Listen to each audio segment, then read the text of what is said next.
Hello everyone, welcome to the most important session of the coming examination UP TET. This session is very important for you because this session is going to help you to unlock and understand the mind of the examiner. Okay, ये जो है हम लोग UP TET का SST paper जो कि 2021 का complete solution solve paper जो हम लोग देखने जा रहे हैं और इससे हम लोगों को हेल्प ये होगा कि हम लोग समझ सकेंगे कि एग्जामिनेशन का पैटर्न कैसा है, कैसा रहा है पीछे और कैसा एग्जामिनेशन आगे आने वाले समय में पूछा क्वेश्चन जा सकता है। ओके, सो चलते हैं आज का अपने पहले क्वेश्चन की तरफ। अपना पहला क्वेश्चन है कि Bhilai steel plant is located in, Bhilai इस्पात कारखाना जो है वो कहाँ है? तो भिलाई इस्पात कारखाना जो है वो छत्तीसगढ़ में है और ये जो है 1955 में रसिया के सहयोग से बनाया गया था भिलाई इस्पात कारखाना को। इसके साथ साथ और भी कुछ इंपॉर्टेंट कारखाना जैसे कि बोकारो 1964 में, वो भी रशिया के सहयोग से बनाया गया था। देन राउरकेला स्टील प्लांट 1959 में जर्मनी के हेल्प से बनाया गया था और सेल यानी कि steel authority of India limited का जो है वो स्थापना 1954 में किया गया था। भिलाई के साथ साथ हम इस इंपॉर्टेंट पॉइंट को भी देखते जाते हैं कि क्योंकि इस बार भिलाई पूछा गया है, शायद इस बार बोकारो पूछ ले या राउरकेला पूछ ले या रेल का एस्टेब्लिशमेंट पूछ ले, तो हमें जो भी क्वेश्चन करेंगे उसके इर्द गिर्द का जो छोटा मोटा इन्फॉर्मेशन हो सके उसको हम लोग यहाँ पे डिस्कशन करेंगे ताकि और घर जाकर आप उसके बारे में थोड़ा सा और पढ़ लेना है ताकि वो ओवरऑल हमें पूरा आइडिया जो है वो क्लियर हो जाए। निम्नलिखित सैलों में कौन सी अवसादी सेल का उदाहरण है? Okay, which one of the following rock is an example of sedimentary rock? Sedimentary rock का एग्जांपल इसमें से जो है वो क्या हो जाएगा? राइट आंसर अपना सेल हो जाएगा। ओके, तो बात करें सेडिमेंट्री रॉक यानी कि अवसादी सेल कैसा बनता है, तो आग्नेय व दीपांतरित चट्टानों के अपर्दन व निक्षेपण से जो है वो अवसादी सेल का निर्माण होता है और इसके जो है वो हम लोग परतदार चट्टान भी कह देते हैं। ओके, होप आपको ये बात समझ में आया होगा। ऑलराइट, बढ़ते हैं अपने अगले क्वेश्चन में। क्या है?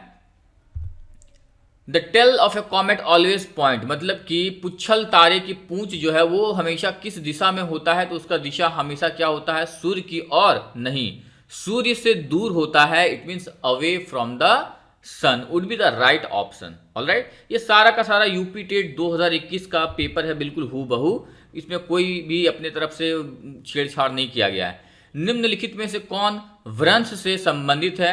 Which one of the following is associated with the fault?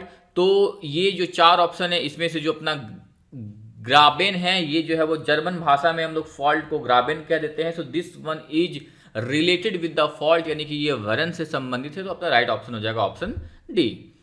आगे है कि निम्नलिखित में से कौन उष्ण कटिबंधीय मरुस्थल नहीं है? Which one of the following is not a tropical desert? Not पूछ कह रहा है, कौन जो इसमें से ट्रॉपिकल डेजर्ट नहीं है? तो अराबिया, अटाकामा, गोबी और कालाहारी। तो गोबी मरुस्थल जो है वो चीन और मंगोलिया में स्थित है। ओके, और ये कैसा एक ठंडा रेगिस्तान है और यहाँ का टेम्परेचर जो है 0 से लेकर -40 डिग्री तक टेम्परेचर चला जाता है। तो इसको हम लोग क्या है कि एक जो है वो ट्रॉपिकल डेजर्ट जो है वो नहीं कह सकते हैं। नेक्स्ट है भारतीय संविधान का कौन सा भाग मौलिक अधिकार से संबंधित है? It means which part of the Indian constitution deals with the fundamental right? This question is very very famous and very highlighted question. Hope सबको पता होगा कि ये जो है वो भाग 3 से जुड़ा हुआ है फंडामेंटल राइट, जिसमें आर्टिकल 12 से 35 तक का बात होता है। पहले हम लोग का 7 फंडामेंटल राइट्स था, लेकिन उसमें से एक को हटाकर जो है उसको लीगल राइट्स बना दिया गया है, जो कि 44वां संविधान संशोधन 1978 में हटाया गया था। ओके, पंचायती राज को सुदृढ़ करने हेतु निम्नलिखित में से कौन सा भारतीय संविधान संशोधन किया गया? पंचायती राज तो पहले भी था, लेकिन उसको क्या है कि वो सुदृढ़ नहीं था, एक सॉलिडिफिकेशन नहीं था। तो उसी चीज़ को मजबूत करने के लिए जो है कह रहा है कि कौन सा संविधान संशोधन के तहत जो है उसको मजबूत किया गया? तो 73rd अमेंडमेंट एक्ट 1992 के तहत जो है वो ये एक तरह से कंपलसरी बना देता है कि हर जगह पर इलेक्शन करवाना है पंचायत का, और वो फाइनली 1993 में जो है वो लागू होता है। और जो पहला राज्य जहां पर पंचायत का इस्टेब्लिशमेंट होता है वो राजस्थान का नागौर जिला, जहां पर 2 अक्टूबर 1959 से जो है वो यहाँ पर काम शुरू हो जाता है। और पंचायत के बारे में भाग 9 को ऐड किया जाता है और 11वीं अनुसूची में जिसमें कि 29 विषय के बारे में बात किया जाता है। और पंचायत के बारे में अनुच्छेद 40 यानी कि डीपीएसपी में दिया गया है कि हर एक जगह पर एक पंचायत का एस्टैब्लिशमेंट होना चाहिए। इससे क्या होगा कि हम लोग कल्याणकारी राज्य की तरफ अग्रसरित करेंगे। ओके, सो 73rd अमेंडमेंट 73वां संविधान संशोधन जो है वो जुड़ा हुआ है पंचायती राज इंस्टीट्यूशन से। अंतर्राष्ट्रीय न्यायालय का मुख्यालय कहाँ है? इंटरनेशनल कोर्ट ऑफ जस्टिस जो है उसका कहाँ पर सिचुएटेड है? तो हेग में है। हेग कहाँ? नीदरलैंड में है। और अभी तक जो है वो उसमें भारतीय न्यायाधीश कौन कौन रह चुके हैं, क्योंकि कई एग्जामिनेशन में पूछ लिया था कि which one of the following is not जज of the justice of the international court of justice. Okay, तो इसमें से कौन नहीं है? तो कौन कौन होते हैं? बेनेगल राव, देन नागेंद्र सिंह, रघुनंदन पाठक और दलवीर भंडारी। ये 4 अभी तक भारतीय न्यायाधीश जो है वो इंटरनेशनल कोर्ट ऑफ जस्टिस के जज बन चुके हैं। आगे है कि जनसंख्या नियंत्रण पर परिवार नियोजन विषय भारतीय संविधान के अंतर्गत किस सूची में शामिल है? Okay, population control and family planning is listed in which schedule in the Indian constitution. So ये क्या है कि कॉन्करेंट लिस्ट में जो है वो परिवार नियोजन के बारे में इन लिस्ट है। और हमारे संविधान के 7वीं अनुसूची में जो है वो 3 तरह का लिस्ट नहीं, एक्चुअली 4 तरह का लिस्ट, तो 3 तरह का लिस्ट, जिसमें से संघ, राज्य और समवर्ती सूची के बारे में जिक्र किया गया है। संघ सूची वैसा सूची है जहां पर सिर्फ और सिर्फ संघ जो है वो कानून बना सकता है, जिसमें पहले 97 था, लेकिन अभी प्रेजेंट में 100 ऐसा विषय है जहां पर सिर्फ और सिर्फ कानून जो है वो संघ बनाएगा। फिर राज्य सूची है जहां पर टोटल विषय 66 था, प्रेजेंट में 61 है। और समवर्ती सूची में कितना है? तो 47 विषय है। समवर्ती सूची उसको कहते हैं जहां पर संघ और राज्य जो है वो दोनों मिलकर कानून बना सकते हैं, लेकिन कभी अगर दोनों में मतभेद हो जाए, दोनों में लड़ाई हो जाए कि इस पे हम बनाएंगे, इस पे हम बनाएंगे, तो ऐसे केस में संघ जीत जाता है। ऑलराइट, सो परिवार नियोजन जो है वो समवर्ती सूची में शामिल है। निम्नलिखित में से कौन सा निदेशक सिद्धांत विदेश नीति से संबंधित है? Which one of the following directive principle related to the foreign policy? इसमें से कौन सा जो है वो फॉरेन पॉलिसी से रिलेटेड है? एक्चुअली 12 से 35 तक हम लोग का फंडामेंटल राइट्स हैं, देन 36 से लेकर 51 तक जो है हम लोग का डीपीएसपी यानी कि directive principle of state policy, राज्य के नीति निर्देशक सिद्धांत। उसमें से कह रहा है कि विदेश नीति के बारे में कौन सा अनुच्छेद बात करता है? तो विदेश नीति के बारे में अनुच्छेद 51 बात करता है कि हमें इंटरनेशनल पीस की तरफ ध्यान देना, हमें किसी और दुनिया मतलब वर्ल्ड लेवल पर, ग्लोबल लेवल पर किसी के साथ हमें लड़ाई झगड़ा नहीं करना है, सबके साथ शांति बना के रखना है। और इसमें 3 आर्टिकल दिया हुआ, उसको भी देख लेते। तो आर्टिकल 49 यानी कि अनुच्छेद 49 जो है वो कोई भी स्मारक या कोई भी वस्तु जो कि राष्ट्रीय महत्व के लिए है तो उसका हमको संरक्षण करना है। देन अनुच्छेद 48 जो है वो कृषि और पशुपालन में आधुनिक और वैज्ञानिक सोच को डेवलप करने के बारे में बात करता है। अनुच्छेद 50 कहता है कि न्यायपालिका को कार्यपालिका से जो है वो अलग रखना है। ओके, 50 में क्या है कि न्यायपालिका को कार्यपालिका से अलग रखना है। अनुच्छेद 48 में कृषि और पशुपालन में जो है हमको आधुनिक और वैज्ञानिक चीज़ों को शामिल करना है ताकि हम कृषि में और पशुपालन में और भी ज़्यादा आगे बढ़े। देन 49 में जो है कोई भी स्मारक या कोई वस्तु जो कि राष्ट्रीय महत्व वाला है तो उसका हमको संरक्षण करना है। और अनुच्छेद 51 बात करता है विदेश नीति को लेकर। ओके, बढ़ते हैं अगले क्वेश्चन में। तापक्रम विलोमता का अर्थ क्या है? इन्वर्जन ऑफ टेम्परेचर का मतलब क्या होता है? अगर इस पे डिस्कशन करने गए तो ये लगभग आधा घंटा से 45 मिनट क्लास लग जाएगा, क्योंकि ये बहुत ब्यूटीफुल कॉन्सेप्ट है ज्योग्राफी का। और ये पॉल्यूशन और अदर की चीज़ों की वजह से जो है वो टेम्परेचर और में जो है वो बहुत सारी चीज़ें चेंजेस आता है, उसको समझने वाला बात है। तो फिलहाल के लिए हम लोग उतने कॉन्सेप्ट में अभी नहीं जाते हैं और सिंपल से हम लोग इसका आंसर समझते हैं कि इन्वर्जन ऑफ टेम्परेचर का मतलब क्या होता है कि बढ़ती ऊंचाई के साथ जो है वो बढ़ता तापक्रम, यानी कि increase of temperature with the height, जबकि ऐसा नहीं होना चाहिए लेकिन ऐसा होता है कब? इन्वर्जन ऑफ टेम्परेचर में। निम्नलिखित जलाशयों में से कौन रिहंद परियोजना से संबंधित है? Which one of the following reservoir is associated with the Rihand project? Okay, तो जो गोविंद बल्लभ पंत सागर है इसका रिलेशन हो जाएगा रिहंद परियोजना से। और उत्तर प्रदेश के सोन की सहायक नदी रिहंद पर जो है वो बनाया गया है। और भारत का सबसे बड़ा जो कृत्रिम झील है वो गोविंद बल्लभ पंत सागर झील है। ओके, जो कि कहाँ है? तो रिहंद परियोजना के तहत है। शिपकिला प्रसिद्ध पर्वतीय दर्रा कहाँ है? शिपकिला फेमस माउंटेन पास जो है वो कहाँ है? तो हिमाचल प्रदेश में, जो कि शिमला को तिब्बत से जोड़ता है। ओके, जो शिपकिला है वो शिमला को तिब्बत से जोड़ता है और ये दर्रा जो है वो हिमाचल प्रदेश में है। और कुछ इंपॉर्टेंट दर्रा जैसे कि काराकोरम दर्रा सबसे ऊंचा दर्रा है भारत का। देन जोजिला दर्रा जो कि श्रीनगर से लेह तक का रास्ता जोड़ता है।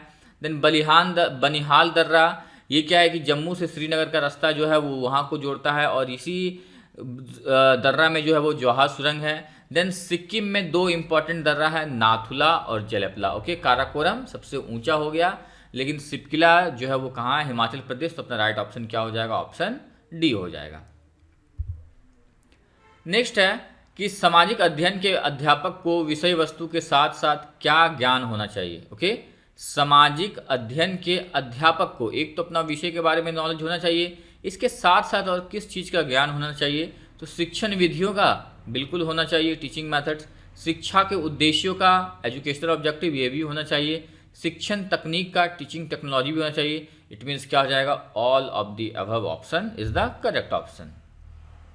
आगे है कि the most useful teaching material for geography is, भूगोल शिक्षण हेतु सर्वाधिक उपयोगी सहायक सामग्री इसमें से क्या है?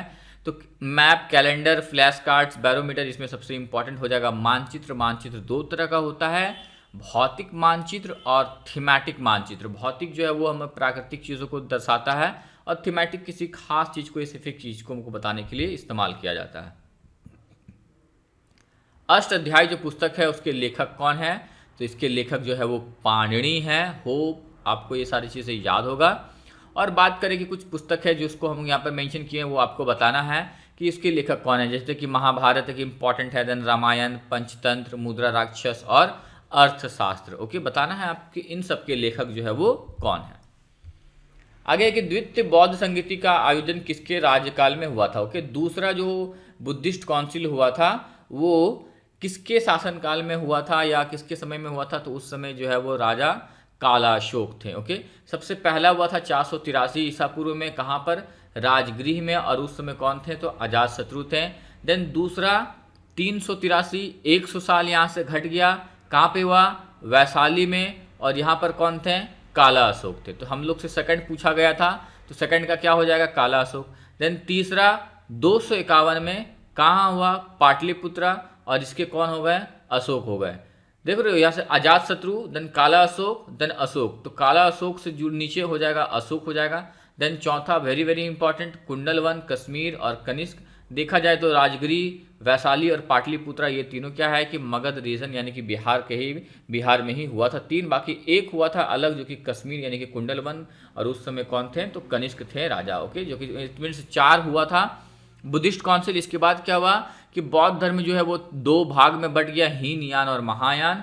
ओके, उसके बाद की कहानी अलग है। नेक्स्ट है कि अकबर ने इबादत खाना का निर्माण करवाया था। ओके, इबादत खाना का निर्माण जो है वो किस लिए करवाया था? तो विभिन्न धर्मों के विद्वानों के साथ वहाँ पर चर्चा करते थे और वो उसका निर्माण उन्होंने कहाँ करवाया था? तो फतेहपुर सिकरी अपना राइट ऑप्शन हो जाएगा। और इसके साथ साथ और क्या क्या मिडाइवल पीरियड में इंपॉर्टेंट मॉन्यूमेंट थे? तो जैसे ताजमहल का निर्माण शाहजहाँ के द्वारा, देन लाल किला का निर्माण भी शाहजहाँ के द्वारा, फिर अकबर का मकबरा। ओके, अकबर का मकबरा तो अकबर खुद नहीं बना सकते हैं, जहांगीर। देन शालीमार बाग भी जहांगीर के द्वारा। देन कुतुब मीनार कुतुबुद्दीन ऐबक के द्वारा। और 2.5 दिन का झोपड़ा ये भी क्या है कि कुतुबुद्दीन ऐबक के द्वारा। तो ये कुछ इम्पॉर्टेंट मॉन्यूमेंट्स है जो कि मुगल पीरियड में बनाया गया था। ऑलराइट, बट इबादत खाना अकबर के द्वारा कहाँ पर? फतेहपुर सिकरी में। ये सारा यूपी टेट का क्वेश्चन है, अच्छा क्वेश्चन पूछा गया है। आर्य समाज की स्थापना हुई थी। ओके, आर्य समाज का स्थापना कब हुआ था? तो 1875 में आर्य समाज का स्थापना हुआ। इसके अलावा और भी धर्म सुधार आंदोलन से जुड़ा हुआ बहुत सारा समाज सुधारक इंस्टीट्यूशंस था, जिसको लोग देख लेते हैं। जैसे कि ब्रह्मा समाज, ये कब? 1828 में राजा राम मोहन के द्वारा। सत्यशोधक समाज 1873 में ज्योतिराव फुल्ले के द्वारा। देन वेलूर मठ 1897 विवेकानंद के द्वारा। Ramakrishna mission 1897 Vivekananda. Abhinav Bharat 1904 V D. Savarkar. Ghadar party 1913 Lala Hardayal. Swaraj party 1923 Chittaranjan Das और Motilal Nehru. Then forward bloc 1939 Subhash Chandra Bose. तो ये कुछ इंपॉर्टेंट इंस्टीट्यूशंस हैं जो कि जुड़े हैं हमारे आज़ादी के समय से, ओके, क्रांतिकारी एक्टिविटी के लिए। निम्न में से कौन काकोरी कांड से संबंधित नहीं है? ओके, काकोरी कांड से कौन संबंधित नहीं है? तो उसमें से 3 फेमस लीडर थे जो कि राजेंद्र लाहिड़ी, राम प्रसाद बिस्मिल और अशफाक उल्ला खान, ये 3 शामिल थे। तो ये कौन नहीं हो जाएगा? सूर्यसेन। सूर्यसेन जो है वो चटगांव शस्त्रागार लूट से संबंधित थे। और अभी यूपी सरकार ने जो है वो काकोरी कांड का नाम बदलकर काकोरी ट्रेन एक्शन कर दिया गया है, क्योंकि कांड जो है ना वो एक नेगेटिव थोड़ा सा वाइब्स देता है, इस वजह से उसको हटाकर ट्रेन एक्शन कर दिया है। ये अच्छा पहल है। और ये घटना 9 अगस्त 1925 को लखनऊ में हुआ था। कौन कौन इसमें थे leader? Rajendra Lahiri, Ram Prasad Bismil and Ashfaq Ullah Khan. Alright, आगे है कि निम्नांकित में से कौन सी शिक्षण सहायक सामग्री महाद्वीपों के आनुपातिक क्षेत्र एवं आकार को दर्शाने में सर्वाधिक उपयुक्त है?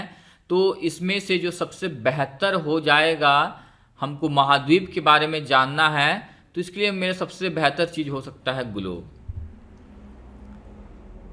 नेक्स्ट है कि भूगोल शिक्षण की उपयुक्त विधि क्या है? तो भूगोल को समझने के लिए सबसे बेहतर तरीका है कि घूम घूम कर, जगह को देख देख कर सीखेंगे, तो वो सबसे बेहतर है। तो आज से हम लोग अपने ज्योग्राफी टीचर को बोलेंगे कि भैया हमें घुमाने के लिए ले चलो, ओके। कभी तो लेकर गए नहीं, क्लासरूम में ही पूरा का पूरा ज्योग्राफी खत्म हो गया है। मानचित्र को समझने की सर्वव्यापी भाषा को समझा जा सकता है। A universal language of the map can be understood by way of conventional symbol, यानी कि रूढ़ चिन्हों से उसका जो चिन्ह है देते देते वो रूढ़ चिन्ह बन जाता है, और उसी के तहत जो है वो सबसे बेहतर तरीके से हम लोग किसी भी मैप को समझ सकते हैं। आगे है कि यू आकार की घाटी का निर्माण कैसे होता है? यू शेप्ड वैली जो है वो किसके द्वारा फॉर्मेशन होता है? तो वो हिमनद के द्वारा होता है। बड़ा बड़ा हिमनद जब टूट के गिरता है तो उससे क्या है कि यू शेप्ड वैली का निर्माण होता है। नेक्स्ट है कि ऑस्ट्रेलिया की राजधानी कहाँ है?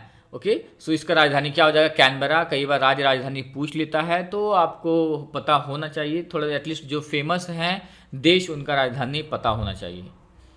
Who is the founder of दीन इलाही? दीन इलाही की स्थापना किसके द्वारा किया गया था? सो ये जो है वो अकबर के द्वारा 1582 में किया गया था, और इसकी स्थापना का ऑब्जेक्टिव उद्देश्य ये था कि जो विभिन्न धर्मों के बीच मतभेद है उस मतभेद को ख़त्म करना है। और इसमें क्या है कि एक ईश्वर का जो है वो लोग इसमें अकबर जो है वो एक ईश्वर को मानते थे, एक ईश्वर पर विश्वास करते थे, और यहाँ पर सभी धर्मों के जो अच्छा तत्व था उसको शामिल किया गया था दीन इलाही में, लेकिन ये बहुत चला नहीं। ओके, सो स्थापना किसके द्वारा? अकबर के द्वारा किया गया था। कब किया गया था? 1582 में। एक अच्छा पहल था, लेकिन ये चल नहीं पाया। आगे कि ह्वेन सांग किसके शासनकाल में भारत आया था? Okay, in whose reign he did Hiuen Tsang came to India? तो ह से ह्वेन सांग और ह से हर्षवर्धन, जहाँ कहीं भी हो बाहर आ जाओ।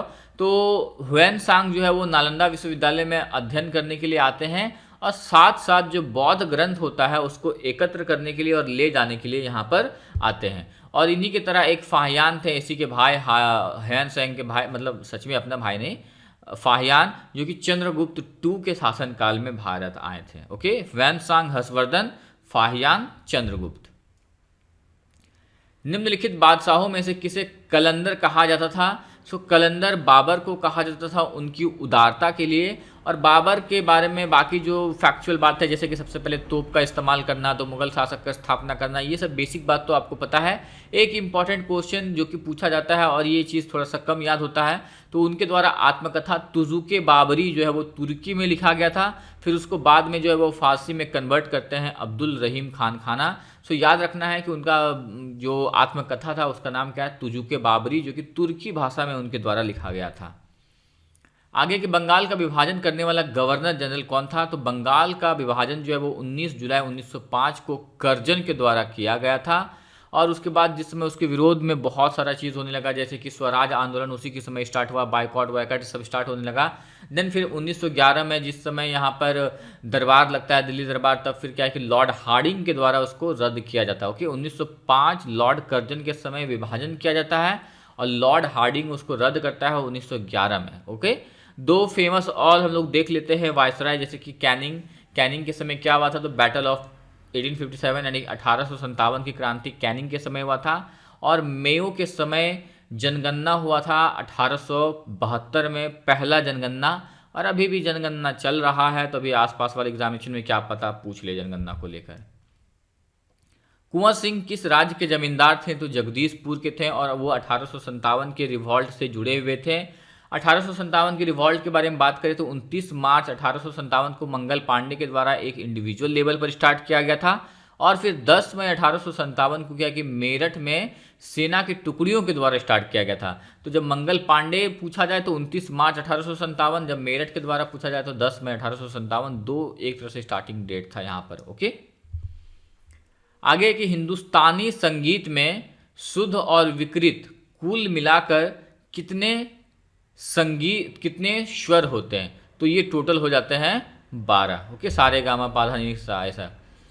चार ताल का प्रयोग किस गायकी के साथ किया जाता है? ओके, चार ताल का प्रयोग जो है वो ध्रुपद के साथ किया जाता है। इनमें से कौन सा तबला वादक नहीं है? तो जाकिर हुसैन बिल्कुल हैं, देन पंडित किशन महाराज ये भी हैं, रामदास शर्मा, अहमद जान थिरकवा। सो रामदास शर्मा जो है वो हम लोग का क्या हो जाएंगे? राइट ऑप्शन, ये जो है वो तबला वादक नहीं थे। नेक्स्ट है कि where was the first national games organised, मतलब कि प्रथम राष्ट्रीय खेल जो है वो कहाँ पर आयोजित किया जाता है, जिसको हम लोग भारतीय ओलंपिक भी कह देते हैं, जो कि हर 2 साल में ऑर्गेनाइज किया जाता है। तो पहला जो है वो मुंबई में किया गया था। आज भारत को गीता की नहीं बल्कि फुटबॉल के मैदान की आवश्यकता है, यह कथन किस विचारक ने प्रस्तुत किया था? सो ये बात जो है स्वामी विवेकानंद के द्वारा कहा गया था। ओके, नेक्स्ट है केंद्रिक बीज की संतति है, progeny of nucleus seed is क्या है? तो प्रजनक बीज है। केंद्रीय औषधीय एवं सुगंध पौधा संस्थान स्थित है, central institute of medical and aromatic plant is situated at, तो ये हम लोग का हो जाएगा लखनऊ में। और इसके अलावा और जैसे इंस्टीट्यूशंस मौसम विज्ञान को लेकर दिल्ली में है, देन भूभौतिकी को लेकर हैदराबाद में है, धातु विज्ञान को लेकर जमशेदपुर में है, और पुरातात्विक सर्वेक्षण को लेकर कोलकाता में है। ऑलराइट, इंस्टीट्यूशंस को भी देख कर जाना है। और एक क्वेश्चन इंस्टीट्यूशंस से लगभग 2 क्वेश्चन पूछा जाता है। The most suitable fruit for the marmalade making is, marmalade बनाने के लिए सर्वाधिक उपयुक्त फल इसमें से कौन सा है? तो माल्टा हो जाएगा उसका राइट ऑप्शन। ऑलराइट दोस्तों, बढ़ते हैं आगे। केंद्रीय खाद्य प्रौद्योगिकी अनुसंधान शिक्षण संस्थान, और एक आ गया central food technological research institute is situated at, तो ये कर्नाटका हो जाएगा अपना सही। जेली बनाने में किस परिरक्षक का प्रयोग होता है? Which preservative is used in the jelly making, तो इसके लिए क्या है कि हम लोग शर्करा यानी कि शुगर का इस्तेमाल करते हैं जेली बनाने के लिए। सामुदायिक विकास कार्यक्रम कब शुरू किया गया था? सो 1952 में जो है वो कम्युनिटी डेवलपमेंट प्रोग्राम स्टार्ट किया गया था जवाहरलाल नेहरू के द्वारा, उस समय जवाहरलाल नेहरू थे। भारत में उच्चतम न्यायालय ने संविधान के बुनियादी ढांचे का सिद्धांत दिया। The Supreme Court of India initiated the doctrine of basic structure of the Indian constitution, this principle is one of the most important principle in whole constitution. Okay, और इसके लिए इसका अपना एक अलग ही हिस्ट्री है, तो हम लोग पूरे हिस्ट्री पे तो नहीं जाएंगे, बट जो ये एक सिद्धांत आया था doctrine of basic structure of the constitution, ये जो है वो केशव नंद भारती के मामले में आया था। और ये गजब का और बहुत सही चीज़ है। इससे क्या किया, आज हमारा संविधान का बेसिक चीज़, हमारा मूल चीज़ बचा हुआ है, वरना अभी तहस नहस पता नहीं कब कौन क्या कर दिया होता। आगे कि भारतीय संविधान के किस अनुच्छेद के अंतर्गत राज्यपाल एक विधेयक को राष्ट्रपति के स्वीकृति के लिए सुरक्षित रखने की शक्ति रखता है? ओके, जब जाता है राज्यपाल के पास कोई बिल, तो वो क्या है कि राष्ट्रपति के लिए उसको जो है रिजर्व रख सकता है। तो ये शक्ति आर्टिकल 200 जो है वो राज्यपाल को देता है। इसके अलावा 108 जो है वो संयुक्त बैठक यानी ज्वाइंट सीटिंग के बारे में बात करता है, जब लोकसभा और राज्यसभा के बीच में बात नहीं बनता है, किसी बिल को लेकर डेडलॉक हो जाता है, तब जो है वो दोनों को एक साथ बैठाया जाता है, जिसको हम लोग ज्वाइंट सीटिंग कह देते हैं। ये सीटिंग प्रेसिडेंट के द्वारा बुलाया जाता है, लेकिन उसके अध्यक्ष जो है वो स्पीकर होते हैं। और आर्टिकल 52 में प्रेसिडेंट के बारे में उल्लेख है, और 213 में जो है वो राज्यपाल को अध्यादेश जारी करने के बारे में। अध्यादेश का मतलब एक तरह से वो कानून ही होता है, जिस समय पर जो है वो विधानसभा नहीं होता है एग्जिस्टेंस में, उस समय क्या है कि राज्यपाल बहुत ज़रूरी सिचुएशन में कोई भी कानून को जो है वो पास कर सकते हैं और उसी को हम लोग अध्यादेश कह सकते हैं। बहुत इंपॉर्टेंट पावर है अध्यादेश एक राज्यपाल के लिए, और यही ऑर्डिनेंस मेकिंग पावर जो है वो प्रेसिडेंट के पास भी होता है। ओके, सो आर्टिकल 213 राज्यपाल को अध्यादेश जारी करने का, ये भी बहुत इंपॉर्टेंट आर्टिकल है। आगे है कि भारत के उपराष्ट्रपति का निर्वाचक मंडल जो है निर्वाचक मंडल द्वारा किया जाता है। तो उनके निर्वाचक मंडल में कौन होते हैं, ओके, कौन मेंबर होते हैं, क्योंकि उनका इलेक्शन जो होता है वो इनडायरेक्ट होता है, ना कि डायरेक्ट होता है। लोगों के द्वारा डायरेक्ट नहीं चुना जाता है उनको। तो उनको क्या कि जो लोकसभा प्लस राज्यसभा की जो भी मेंबर्स होते हैं उनके द्वारा वाइस प्रेसिडेंट का जो है वो चुनाव किया जाता है। It means all members of both houses of the parliament, चाहे वो नॉमिनेटेड हो चाहे वो अपॉइंटेड हो। क्योंकि प्रेसिडेंट के केस में ऐसा होता है कि जो नॉमिनेटेड होते हैं वो पार्टिसिपेट नहीं करते हैं। इस वजह से यहाँ पर इंपॉर्टेंट है इस बात को एम्फेसाइज करना, हाईलाइट करना कि उपराष्ट्रपति के निर्वाचक मंडल में जो है वो दोनों हाउस के सभी सदस्य मौजूद होते हैं, चाहे वो निर्वाचित हो चाहे वो मनोनीत हो। कौन सा देश दक्षेस का सदस्य नहीं है? Which country is not the member of the SAARC? जो अपने इंडिया का आसपास पड़ोसी वाला देश है वो सब क्या है कि सार्क का मेंबर है। तो इसमें से जापान जो है वो सार्क का मेंबर नहीं है। सार्क का हेडक्वार्टर काठमांडू में है। इसका स्थापना 8 दिसंबर 1985 को ढाका में किया गया था, है ना। और इसके 8 सदस्य थे। कौन कौन सा? अफगानिस्तान अपना बाजू वाला, बांग्लादेश ये दाएं बाजू, मालदीव, नेपाल, इंडिया, भूटान, श्रीलंका और पाकिस्तान, ये 8 सदस्य हैं सार्क के। केशर प्राप्त किया जाता है। केशर जो है वो कहाँ से प्राप्त किया जाता है? तो जो उसका फ्लावर होता है, पुष्प होता है, उससे हम लोग केसर को प्राप्त करते हैं। जैसे लौंग होता है उसको कली से प्राप्त करते हैं। इन द सेम वे केसर यानी कि सैफरॉन, उसको क्या है कि फ्लावर से प्राप्त करते हैं। मानव शरीर में कुल कितनी पसलियां हैं? तो अपना राइट ऑप्शन क्या हो जाएगा? 24 पसलियां हैं। ये टीएबी का टीका किस रोग से बचाव कराता है? ओके, तो टीएबी वैक्सीन जो है वो हमको क्या है कि टाइफाइड से बचाव करता है।